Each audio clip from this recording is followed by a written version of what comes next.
Hello, my name is Dr. Steve Silver. I'm Program Director of the Rochester General Hospital Internal Medicine Residency Program. And you know, we really have a great program. It's tough because you guys can't be here to get a feel for the program. So we interviewed some of our residents to get their opinion about the program, to give you their feel. And I'll admit, I interviewed them, so I probably influenced them to some degree, but I really feel it's coming from their heart. So take a listen. For those of you who don't know me, my name is Michelle Simmons, and I'm the program administrator here at RGH.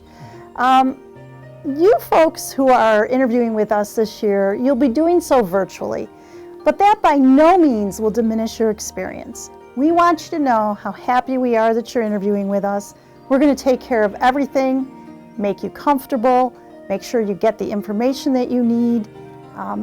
If you were meeting with us in person, we'd share with you that this is a very special time in your life. And just because it's virtual, it should be no less special. I want you to get to know my residents, my program directors, my associate program director, get to know the other applicants. These are people who are sharing this once-in-a-lifetime experience with you. Being an intern here has built my confidence so far, and I've been here for only like 2 months or 3, and I feel like I have the right amount, the right balance of autonomy, but also supervision. So being an intern here is all about building confidence, having fun while getting to know even more about medicine and about other humans, both patients, staff, other residents, as I come to work every day. So I think it's just great. So initially coming here, I heard, there are always scary stories about residency, especially internal medicine residency. It's so broad, so much information. So I think the learning curve was really steep, and I was concerned about that because that's one thing I had heard of. But I think the seniors that I was very fortunate actually to get the seniors and the attendants, especially in the beginning, who really, they really guide you. They make you feel comfortable. If you don't know something, they don't judge you on it. You learn. Everybody knows it's a learning curve. I think by the end of intern year, I was very confident in making management decisions, and the starting of the second year, I hit the ground running, and even in a very acute care setting like the MAT unit or the step-down ICU unit, I felt that I could manage those patients confidently. RGH has prepared me more than enough to be a great physician, and I think I am well prepared. In fact, me stepping into fellowship, I feel more than prepared to make that choice to step into a good program, and I'm not scared to start my career as a fellow and as an attending physician in the future. The residents here, they told me that you can basically go wherever you want from here. If you have interest, you are hardworking, the program will support you. On my interview day, the most surprising thing for me was the city in general, not just the residency program, people outside the program, even the families of patients who were like coming in and who were greeting us in the elevator or meeting us in the hallway, they all seem so friendly. So that level of that kind of atmosphere, that kind of culture really attracted me to this place. So the flexibility of the program, like any program, it's always challenging to make sure that all residents' schedules work together and form into a nice schedule that makes everybody happy. Whenever I had something personal come up, I always felt like I was able to try and express my concern about my schedule, and I very frequently was quite easily able to change my schedule. And so there's really an effort to make accommodations for people when you would like the schedules to reflect what you'd like to do with your life. During the COVID crisis, when a lot of us had to be quarantined for some symptoms, I think that the chiefs really stepped up, and they managed schedules really well, trying to accommodate as much as possible. So I think I'm at a standpoint where I can see the transition from noon conference to academic half day. So when I first started out here as a first year, we had a traditional noon conference. It wasn't very protected time. So if you were on floors, you may get called away by a sick patient. And I think the academic half day has largely solved that problem. When you're at academic half day, that's all you're doing. You're concentrating there, you're learning. I love the module system that we have going for academic half day, where we tackle one major topic very thoroughly, and we learn from the experts in the field. And I think that has gone a long way in improving my knowledge base and also interacting with attendings and getting their viewpoint, not just for an hour, but for a whole 4-hour period. So in my opinion, the academic half day has been a resounding success, and most people in my class do appreciate it, and I hope that this is what continues. Even with COVID, we've managed to keep it going, and I think that just speaks for the resilience of the program. The majors program in our hospital is, I think, one of the biggest strengths, and I get asked about this a lot in my interviews. In fact, few of the program directors have noted that down, and they wanted to implement that in their program as well. This is a kind of exposure you get in your specialty of interest throughout your second and third year, and this also helps you build relationships with your patients in your field and also keep yourself updated with the knowledge and the recent advances as you go throughout the year. Finding a place here in Rochester wasn't really a big problem. Most of the residents live like right across the street, and I think that's a good perk about this program as well. Walking to work every day is something that not only saves time, but I would say also saves money, and that's always good. I think this program offers you that at the end of the month, when you pay the bills, you still have some money left to do what you really like. So that's a perk of being in this program, I would say. I really love to be outdoors. One thing I really love about Rochester is, although it is a small city in of itself, it has great access to outdoors. You can go hiking, you can go fishing, kayaking. I've taken up a lot of extra activities that I haven't really had a chance to engage in my life up until now. My fiance and I go to the Adirondacks routinely. We're doing the 46er challenge, which is basically there's 46 mountains in the High Peaks region that are over 4,000 feet, and we're working on that. And so every chance we get, we take a weekend and we go hiking. And I also love kayaking in the area too. There's a lot of water to be kayaked.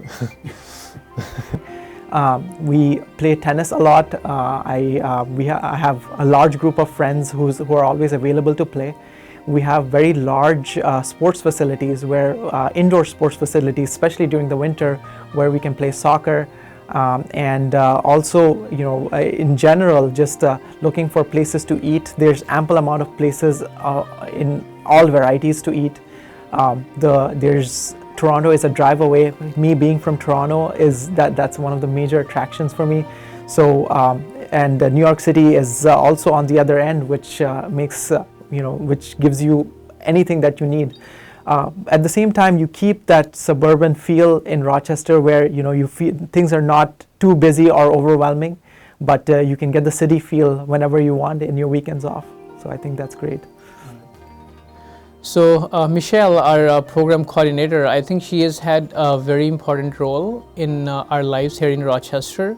Not just talking about being in the hospital and the program in general.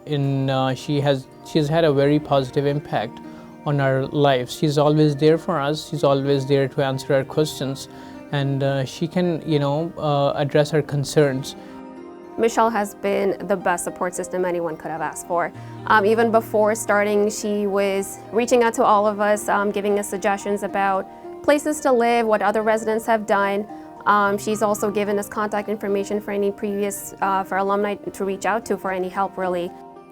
Oh, I think Michelle, in one word, I would say she's the mother of all the residents combined. Okay, she has. You would develop an emotional attachment to her because she cares a lot about all the residents. My take-home message to all the new applicants is that if you're looking for a place which basically provides you with an unshakable foundation, which provides you with the sense of family and camaraderie, and happens to be set in a beautiful place like Rochester, where it's a small urban city, it's got a metropolitan feel to it, and it's close enough to trails and mountains that you can get lost in nature. I think this would be the place for you, and you would flourish and do well in whatever you choose to do, whether it's hospital medicine, primary care, or if you choose to pursue a fellowship program. To be very honest, when I was interviewing, it was important for me to be in a program where people are nice because I was going to be away from my family and I was very nervous to do that. And when I came here, one of the residents in the program had no clue who I was. I was not from the same med school as she was, but she still offered to stay at her place, which I thought nobody else had done. And that was a very important factor for me, and I still remember sending that email to her saying, you didn't have to do that, but thank you so much for all the help you've done. She's the chief resident right now, and I'm very thankful for her. She's the reason why I'm here, and I'm not regretting any decision I made. I still feel the same way as a third year. So something that really caught my attention is that I got the opportunity to be here as a student a couple of years ago, and looking back and seeing the hospital, what the hospital is today in just 2 years, it's amazing how big it is, how rapidly things are changing, I think for the good. Like all of a sudden we have all these fellowships that are coming, more are planning to open now. You have nephrology, hematology fellowships, ID fellowships, palliative care fellowships. So I think this hospital is going big. It's just so fast. It's grown so fast, and I think that it gives us a good opportunity to say we're in a good place, a place that's not just staying where it was 2 years ago, but rather just continues to improve. And that at least motivates me every day to say I'm in a place that's not just conforming with what it was. So that tells me like I shouldn't conform to what I am right now, and I should try to improve every day as my hospital is improving as well.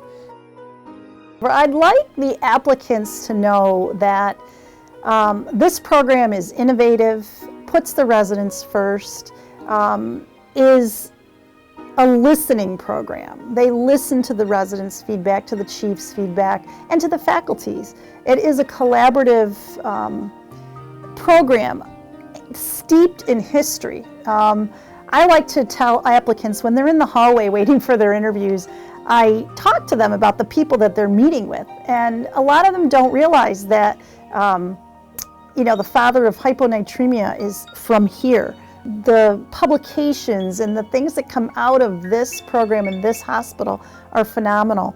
I'd like them to know that they're special. I mean, the fact that they have been selected to interview is a huge accomplishment, one that they should be proud of. And I want them to know that we look forward to each resident who matches joining our team. We'll take good care of them. We'll make sure they get the training they need and that they reach their goals, their own personal goals. So you've heard what our residents have to say, but let me sum it up. You get great training here. You can go to where you want to go, to fellowship, and we have great new fellowships here, to do hospitalist work, or to go into primary care. It's a hard-working program, but there's work-life balance, and you get some time for yourself. There is a lot to do in Rochester. It's a beautiful place to live, and it's cheap. And overall, it's just a nice place to work with a nice family feel to it. So, look, you really have no other choice. We hope to see you in Rochester, New York in June 2021, and really, thanks for listening.